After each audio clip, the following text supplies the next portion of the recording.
Ikaw ba ay diabetic sa ngayon? Ikaw ba ay gumamit o nag-inject na ng insulin?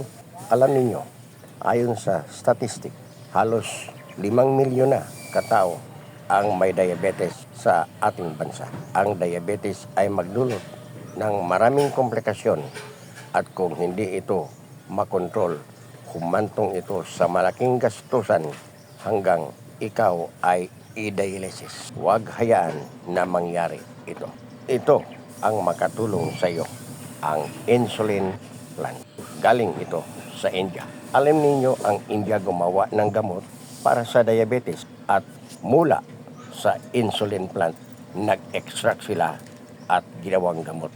Nag-export sila sa iba't ibang mga bansa at ang ating bansang Pilipinas nag-import ng gamot sa diabetes mula sa insulin plant.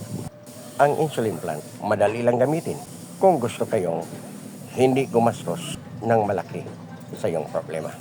Magkuha ka lang ng 2 dahon sa insulin plant at ngat-ngatin mo 2 dahon sa umaga, 2 dahon sa gabi, 30 minutes before meal.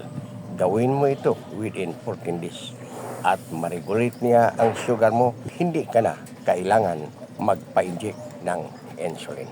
May iba pang paraan.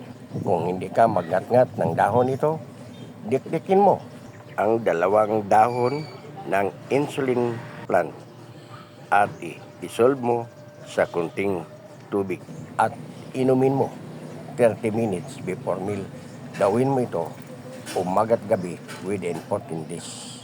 Mayroon pang isa. Magkuha kang 10 dahon ng insulin plant.